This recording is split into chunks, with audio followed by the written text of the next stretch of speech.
వాళ్ళకి 15,000 monthly salary plus 5,000 accommodation, టోటల్గా 20,000.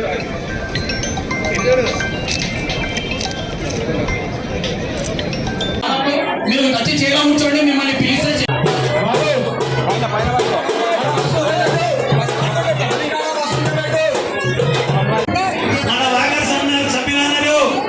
మరియు ఐటీసీ సార్ అక్షంతలేండి సార్ అక్షంతలేండి.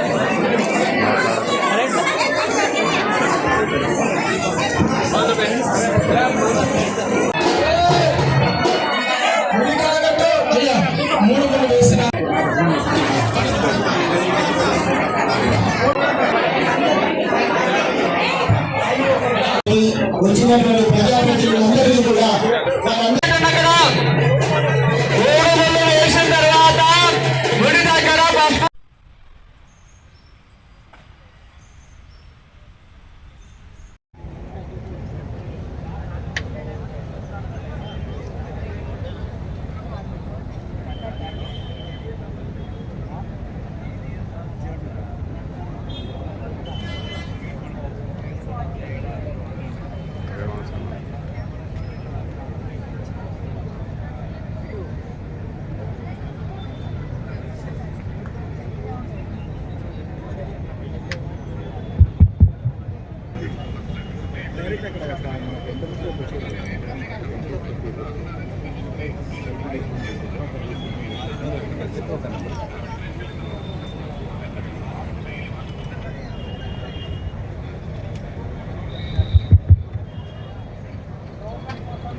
ఈరోజు సార్ ఓకే సార్ మన్నమరి ఏరియా వారి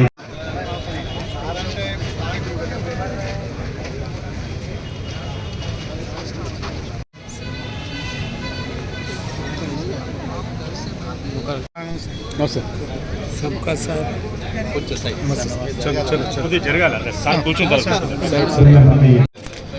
ఎంపికైన అభ్యర్థికి అందరూ చప్పట్లతో అభినందన తెలపాల్సిందిగా కోరుతున్నాను. గట్టిగా చప్పట్లు కొట్టాలండి.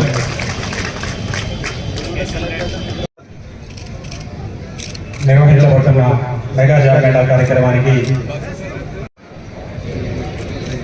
Sir sir sir sir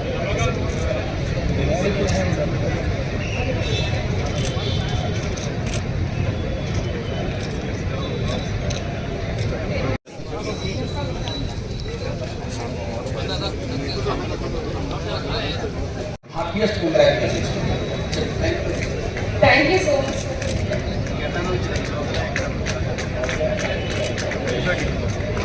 sir sir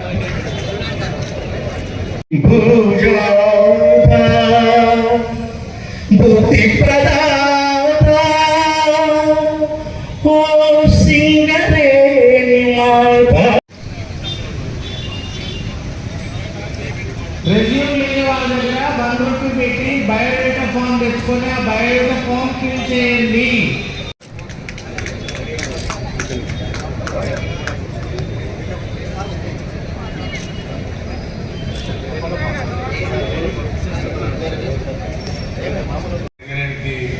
చెప్పిన గౌరవ ముఖ్యమంత్రి గారు రేవంత్ రెడ్డి గారు, అలాగే మన ఎనర్జీ తర్వాత రెవెన్యూ మినిస్టర్ పట్టి మధుకర్ కుమార్ గారికి మనందరూ కూడా గట్టిగా ఒకసారి క్లాప్స్ కొట్టాల్సి కోరుతున్నాను. అలాగే ఏ రోజు కూడా విశ్రమించకుండా తెలంగాణ పూర్తిగా వ్యాపించి ఉన్న సింగరేణి కాలేజీని అద్భుతంగా నడిపిస్తూ ప్రతి కార్యక్రమంలో కూడా సేవ కావచ్చు, లేకపోతే సర్వీస్ కావచ్చు, లేకపోతే తెలంగాణ అభివృద్ధి కావచ్చు, ప్రతి దాంట్లో కూడా తన ముద్ర వేస్తూ మరి అంచెలంచెలుగా ఎదుగుతున్న సింగరేణి కాలేజీని అద్భుతంగా నడిపిస్తూ ఇటువంటి కార్యక్రమం చెప్పగానే దానికి ఆర్థికంగా తర్వాత అన్ని రకాల అండదండలు ఇస్తూ గట్టిగా నడిపిస్తున్న శ్రీ పల్లాం నాయక్ గారు కూడా గట్టిగా మనందరం క్లాస్ పెట్టుకొని సందర్భంగా గుర్తు చేసుకోవాలని కట్టుకుంటున్నాం. అలాగే మరి బెల్లంపల్లి పట్టణ మన అందరి యొక్క ప్రథమ పౌరులు అందరికీ ఆదర్శనీయుడు దగ్గర వారు శ్రీ వినోద్ వెంకటస్వామి గారు. సార్తో నాకు 2-3 సార్లు మాట్లాడాను, కానీ ఆయన ఎప్పుడు ప్రజల గురించి ఆలోచించే మనిషి, ఎలా సహాయం చేయాలనే మంచి గుణం ఉన్న వ్యక్తి. సో ఆయన గారు అడగగానే మరి ఇటువంటి కార్యక్రమం మరి గవర్నమెంట్ నుంచి ఎండి గారి ద్వారా తక్షణం ఆర్థిక సహాయం అందించి మరి ఇంత పెద్ద కార్యక్రమం అరేంజ్ చేశారు. వారికి వినోద్ వెంకటేశ్వర గారికి కూడా గట్టిగా కలుపుకుంటున్నాను. నేను దాదాపు అది ఉంటే టైం వేస్ట్ జనాలను బాధ పెట్టాను. అందుకోసం సంస్థ ఏం తీసుకున్న కార్యక్రమాలని కానీ మన పిల్లపడే కార్యక్రమం యావత్ తెలంగాణలో ఎంత ఎంప్లాయ్మెంట్ పెంచే కార్యక్రమాన్ని కూడా మేము చాలా పెద్ద టేకప్ చేసే సూచనలు ఉన్నాయి. ఇప్పుడు మా తమ్ముడు కొడుకొస్తున్న డ్రమ్స్ పెట్టి మేమందరం కలిసి జనాలు ప్రోగ్రెసివ్ థింకింగ్ ప్రాసెస్ పెట్టే మా కార్యక్రమం. అందుకోసం మా ఉన్న అంబేద్కర్ కాలేజ్ దగ్గర చేస్తే 1,50,000 మందికి ఫ్రీ ఎడ్యుకేషన్. ఎందుకు జనాలలో ఉన్న గ్రోత్ రావాలి. Education is worship. ఎడ్యుకేషన్ లేకపోతే ఎవరు నీ ముఖం చూడరు. మాట్లాడితే చాట కాకపోతే నీ అంత వేస్ట్లో ఇవ్వట్లేదు. ఇది డాక్టర్ అంబేద్కర్ గారు చెప్తున్నారు. అందుకోసం నేను జనాలకు అందరికీ రిక్వెస్ట్ చేస్తున్నాను, లోపల ఉన్న ఆత్మవిశ్వాసాన్ని పెంచుకోండి. మాట్లాడే పద్ధతిని బయటికి రండి. మనసుకున్నది క్లీన్గా మాట్లాడుకొని సబ్జెక్ట్ మ్యాటర్ కాన్సన్ట్రేట్ చేసి ఇప్పుడే మన కలెక్టర్ గారు చెప్పారు, కింది స్థాయికి బయటకు రావాలంటే మనిషి కష్టపడాలి. సబ్జెక్ట్ మ్యాటర్ని అండర్స్టాండ్ చేసుకోవాలి, సింప్లిఫై చేసుకోవాలి. దాంతో పాటు ఆటోమేటిక్గా నీకు రికగ్నిషన్ వస్తుంది, స్పెషాలిటీ వస్తుంది, వాల్యూ వస్తుంది. నీ వర్క్ చేసే పద్ధతి కూడా పెంచుకుంటుంది. దాంతో పాటు నీ బిహేవియర్ కూడా పెంచుతుంది, మెచ్యూరిటీ పెరుగుతుంది, మాట్లాడే తరిక పెరుగుతుంది. జనాలకు ఎట్లా రిసీవ్ చేసుకోవాలి, ఎట్లా చేస్తే బాగుంటుందా అనేది ప్రతి ఒక్కరికి ఆ అవకాశం ఉన్నది. ఇటువంటి కార్యక్రమాలు మళ్ళీ ఒకసారి జీఎం గారికి, డైరెక్టర్ గారికి, గౌరవ్ నాయక్ గారికి మీరంతా ఇంత పెట్టారు, అంత పెట్టారు. ఎస్పెషల్లీ మన బెల్లంపల్లి మీరందరికీ మనస్ఫూర్తిగా ధన్యవాదాలు చెప్తున్నాను. ఐటీ బీపీఓలో పని చేయడానికి కూడా కోర్సెస్ ఉన్నాయి. ఈ కోర్సెస్ అన్ని ఎందుకు ఇస్తున్నారు అంటే జాబ్స్ కంపెనీ తోటి అడిగితే చాలా దాంట్లో చాలా వేకెన్సీ ఉంటుంది. పబ్లిక్లో చాలా మంది చెప్తారు సార్ జాబ్ దొరకడం లేదు. సో ప్రాబ్లమ్స్ ఎక్కడ ఉంటుంది అంటే one is commitment, other is skill set. Commitment ఉంటుంది అంటే స్కిల్ సెట్ నేర్చుకుంటారు. చాలా ఆపర్చునిటీ ఉన్నాయి, గవర్నమెంట్ నుంచి కూడా చాలా ఎఫర్ట్స్ ఉన్నాయి. సో ఒక కమిట్మెంట్ అయితే ఖచ్చితంగా స్కిల్ సెట్ నేర్చుకుంటారు. స్కిల్ సెట్ ఉంటుంది అంటే జాబ్కి ఎలాంటిగా ఇబ్బంది ఉండదు. మనం మినీ జాబ్ మేళ రెగ్యులర్గా కలెక్టరేట్లో పెడుతున్నాము, అంత పెద్దగా కాకుండా 5 కంపెనీ 10 కంపెనీకి మంత్లీ ఒకసారి పెడుతున్నాము. చాలామంది మా దగ్గర ట్రైన్ అయ్యి సెలెక్ట్ అవుతున్నారు. కొంతమంది కంటిన్యూ చేస్తున్నారు, కొంతమంది డిస్కంటిన్యూ చేసి వచ్చేస్తున్నారు జాబ్ వచ్చిన తర్వాత కూడా. మళ్ళీ చెప్తున్నాను, ఈ ప్రైవేట్ సెక్టర్లో ఇనీషియల్గా శాలరీ తక్కువ ఉంటుంది, తర్వాత శాలరీ ఇంక్రీజ్ అవుతుంది. గవర్నమెంట్ ప్రైవేట్ సెక్టర్లో కొంచెం డిఫరెన్స్ ఉంటుంది. గవర్నమెంట్లో ఇనీషియల్ శాలరీ ఎక్కువ అవుతుంది, తర్వాత ఇంక్రీజ్ సేమ్గా అందరికీ ఉంటుంది. ఒక సోషలిస్టిక్ వ్యవస్థ ఉంది గవర్నమెంట్ సెక్టర్. ప్రైవేట్ సెక్టర్ అంటే ఒక మార్కెట్ డ్రివన్ ఉంటుంది. సో ఫస్ట్ 2-3 ఇయర్స్ మీరు స్కిల్ నేర్చుకుంటారు. ఆ టైంకి ఏ కంపెనీ ఎక్కువ పే చేయరు. ఎందుకు మీకు పట్టుకొని ఉంటారు, అట్లా ఎలాంటిగా క్లాజ్ లేవు. మీతోటి పని తీసుకుంటారు, మీరు స్కిల్ నేర్చుకుంటారు, మళ్ళీ మీ కంపెనీ చేంజ్ చేస్తారు. So they invest heavily in the initial years. ఆ టైంలో ఇన్వెస్ట్ చేస్తారు, మీరు స్కిల్ నేర్చుకుంటారు. తర్వాత ఖచ్చితంగా కంపెనీ చేంజ్ అవుతుంది, మనకి జీతం ఎక్కడ ఎక్కువ వస్తుంది, ఆ ప్లేస్కి వెళ్ళిపోతారు. ఆ ఆలోచన చాలా పెద్దగా పెరిగింది. ప్రతి పక్కోడే కాంపిటీటర్. మీరు ఏ రంగంలో తీసుకోండి, ఐటీ కానీ, మీరు బిజినెస్ అయినా కానీ, పాలిటిక్స్ అయినా కానీ, ఏ రూపమైన కానీ తీసుకున్నా కాంపిటీషన్ ఇస్ అ మస్ట్. ఈ కాంపిటీషన్కి బయటికి రావాలంటే మన సొంత స్వయం కృషి చేసే బాధ్యత ప్రతి ఒక్కరికి ఉన్నది లోపల. కానీ ఒక మేజర్ ప్రాబ్లం ఉన్న దాంట్లో కూడా 90% మంది జనాలు ఏమనుకుంటారంటే నాకు చేత అవుతుందా, కాదా, మాట్లాడాలన్నా వద్దా, ఏమనంటే ఎవడేమనుకుంటాడు, పక్కుడేమనుకుంటాడు.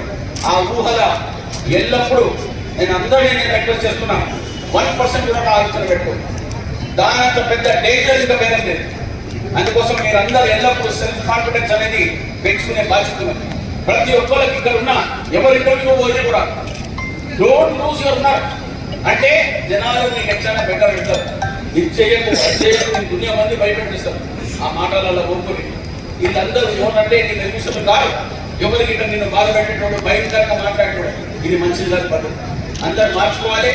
ఎల్లప్పుడూ ఒక వ్యక్తి పైకి రావాలని ఆలోచన పెట్టుకొని వాళ్ళకి ఎడ్యుకేషన్ ఇస్తూ ఇప్పుడున్న ఈ కార్యక్రమాలు పెట్టిన 70 కంపెనీలు ఎందుకు ఒక జీవనోపాధి ఒక జాబ్ ఇప్పిస్తూ దగ్గర 3,000 కాదు 3,000తో 30,000 మంది అయితే పెట్టాలి. It all depends on our self discipline. మన సొంత స్వయం కృషి చేస్తేనే టైం వస్తుంది. నేను మొన్న కూడా మా నాయన గురించి మాట్లాడుతున్నాను. ప్రత్యేకంగా సింగరేణి కంపెనీకి చాలా మంది తెలియదు. 1992లో బిఐఎఫ్ఆర్ కింద పోయే సమస్య వచ్చింది. 24 గంటలలో 650 కోట్ల రూపాయలు తీసుకొచ్చేది అవసరం పడ్డది. సింగరేణి కంపెనీ బిఐఎఫ్ఆర్ కింద పోకుండా కాపాడిన ఘనత స్వర్గీయ పెద్దలు వెంకటస్వామి గారు నేనున్న వెంటనే ఆ రోజు పివి నరసింహారావు గారి దగ్గర పై కూర్చొని 650 కోట్ల రూపాయలు 24 గంటలలో శాంక్షన్ చేయించి ఆ ఎన్టీపీసీ నుంచి అప్పు తీసుకపోయి బిఐఎఫ్ఆర్ కడితే 1,12,000 మంది ఉద్యోగులకు ఆ సింగరేణి కంపెనీ కాపాడిన ఘనత మా కుటుంబానికి వచ్చిందని మీ అందరికీ మనవి. అదే సింగరేణి కంపెనీ అలా నల్ల బంగారం తీసుకో ఇలా ఎంతమందికి రిలీఫ్ ఇచ్చే కార్యక్రమాన్ని పెట్టే బలరామాయి గారికి ఆయనకు సంబంధించిన టోటల్ స్టాఫ్ కేటగిరీ వర్క్మెన్ అందరికీ పర్సనల్ గా పేరు అందరికీ కంగ్రాచులేట్ చేస్తూ నల్ల బంగారం తీసి జనాలకు చేసే సేవను ఇంకా మరింతలు కావాలని చెప్పాడు. రమేష్ గారు మీరు ఎవరు అన్నారు గన్నులు వస్తులేవని. ఏం గన్నులు వస్తులేవో మీరు చెప్పండి. అవి కార్పొరేట్ అథారిటీస్ అంటే ఎవరో ఉంటారో ఢిల్లీలో మాట్లాడుకుంటూ కూడా మా నాన్నగారు పుణ్యానం ఉన్నది మాకు ఇంకా బలం మాట్లాడతాం. ఎవరికి అని సింగరేణికి ఇచ్చే ఇవన్నీ మీకు ఎందుకు చెప్తున్నట్టే గ్రోత్ ఇస్ వర్షిప్. ఒక మనిషి పైకి రావాలంటే ఫస్ట్ ఉన్న ఈర్షట్ గంగలపడేది. ఈర్షట్లోనే జనాలు చాలా మంది సఫర్ అవుతారు. ఈర్షతోని ఎప్పుడేం రాదు. ఒకరు అనేది ఏ రూపంలో కూడా పనికి రాదు. అది పుట్టి ఆయన స్వార్థ పనికి పుట్టి టైం వేస్ట్ కోసమే పుట్టి ముఖాలు చూపించుకొని దాదాగిరి చూపించేటప్పుడు ఇంకా వేరేదేంటి పనికిరాదు. పనిచేసేటుంటే చిత్తశుద్ధితోని ఆలోచనతోని ఫేర్ మైండెడ్నెస్ పాజిటివ్ మైండ్తో ఉంటేనే జనాలు కూడా ఎక్కడ చూసినా కూడా అనూహ్యమైన స్పందన. కార్యక్రమం కూడా ప్రతి చోట విజయవంతం అవుతూ వస్తుంది. నిన్న హుజూర్ నగర్లో 3,500 మందికి ఎంప్లాయ్మెంట్ దొరకడం జరిగింది. ఈరోజు సత్తుపల్లిలో నడుస్తున్నది. నిన్న నేను సత్తుపల్లిలో ఉన్న 10,000 మంది మరి అక్కడ రిజిస్ట్రేషన్ నేర్చుకున్నారు. 7th క్లాస్ నుంచి డిగ్రీ వరకు చక్కగా చదువుకున్న పిల్లలు వారికున్న క్వాలిఫికేషన్ ప్రకారం సుమారు అక్కడ కూడా 80 కంపెనీలు. ఇప్పుడు కూడా విన్నాను ఇక్కడ కూడా 70+ కంపెనీస్. మెయిన్గా ఏంటంటే యూత్ ఎప్పుడు కూడా నిరాశపడతారు. నేను ఇంతేనా, నేను ఇంకా ముందు ఎదగాలంటే పెద్ద పెద్ద పదవులు పోవాలని మనకి అందరికి కోరికలు ఉంటాయి. కానీ ఎప్పుడు కూడా తిరుమల మెట్లు ఎక్కాలన్నా మొట్టమొదట 30 సెంటీమీటర్ల మెట్లు ఎక్కుతాం. ఆ తర్వాత మెట్లు 3600 మెట్లు ఎక్కితే కానీ వెంకటేశ్వర మనం. నేను కూడా ఉద్యోగులు జాయిన్ అయినప్పుడు ఊహించండి ఒకసారి మా శాలరీలో 450 రూపాయలు మా శాలరీ నెలకి 450 రూపాయలు చేతికి 400 వచ్చాయి. ఇంకో 50 రూపాయలు కట్టి అట్లా మరి చేసుకుంటూ ఇందాక మన డీసీపీ గారు నిజంగా చాలా అర్థవంతంగా చెప్పారు. అవి మన యొక్క గ్రోత్ మన యొక్క జీవితంలో పెరిగేది అనేది పక్కవాడి మీద ఆధారపడదు, పక్కవాడి మీద కొంతుంటది. మన భవిష్యత్తు మన అభివృద్ధి మన చేతుల్లో ఉంటుంది. ఎప్పటికప్పుడు స్కిల్స్ డెవలప్ చేసుకోవాలి, నిరాశ పడద్దు, కొత్తగా నేర్చుకోవాలి, నలుగురితో పోటీ పడాలి. ఈరోజు ఇప్పుడు చూసే నేను 70 కంపెనీల్లో సుమారు 3,500 మందికి ఉద్యోగాలు ఇవ్వడానికి వాళ్ళు రెడీగా ఉన్నారు. బట్ ఉద్యోగం అనగానే ఇంకా పెద్ద పొజిషన్స్ ఒక కలెక్టర్ గారు లాను, ఒక ఎస్పీ గారు లాను, లేదా సీఎం గారు లాను అలా మనం కావాలని కోరుకోవాలి. పోవడానికి ముందు తొలిమెట్లు ఎక్కాలి. తొలిమెట్లు ఎక్కడానికి ఇటువంటి సందర్భాలు చాలా ఉపయోగపడతాయి. పూర్వకాలం ఏదో ఎంప్లాయ్మెంట్ ఎక్స్చేంజ్ లో రిజిస్ట్రేషన్ చేసుకుంటే వచ్చేది పిలుపు వచ్చేది, లేకపోతే వయసు అయిపోయేది. రెండే జరిగాయి, వస్తే పిలుపు లేకపోతే వయసు అయిపోయేది. ఏదో ఒకటి అయిపోయేది, ఇంటికాడ పని చేసుకుంటుండేవారు. ఇప్పుడు హైదరాబాద్ పోకుండా మన గౌరవ ఎమ్మెల్యే గారు లేదు మా బెల్లంపల్లిలోనే వేల మంది పిల్లలు ఉన్నారు, మా దగ్గర పెట్టాలి జాబ్ ఎలా, మా ఇంటి ముందే పెట్టాలి. గ్రౌండ్ ఎక్కడ ఉంది, ఇక్కడ వచ్చే ప్రతి ఉద్యోగి రేపు ఎంప్లాయ్మెంట్ తీసుకుని ప్రతి ఉద్యోగి కూడా వినోద్ వెంకటస్వామి గారి పేరు పెట్టుకుంటాం. అలాగే ఈ కార్యక్రమం ఏర్పాటు చేసిన సింగరేణి కావాల్సిన ఈ విధంగా ఇంక్లూజివ్ గ్రోత్. సింగరేణి ఎప్పుడు కూడా 140 సంవత్సరాల చరిత్ర ఉన్న కంపెనీ. ఏ రోజు కూడా కంపెనీ ఎదగాలని ఏ రోజు కోరుకోలేదు. మీరు గమనించండి, మన పక్కన ఉన్న ప్రైవేట్ కంపెనీలు కానీ అక్కడే ఉన్న సింగరేణి కంపెనీ కానీ 2 కంపెనీల మధ్య తేడా చూడండి.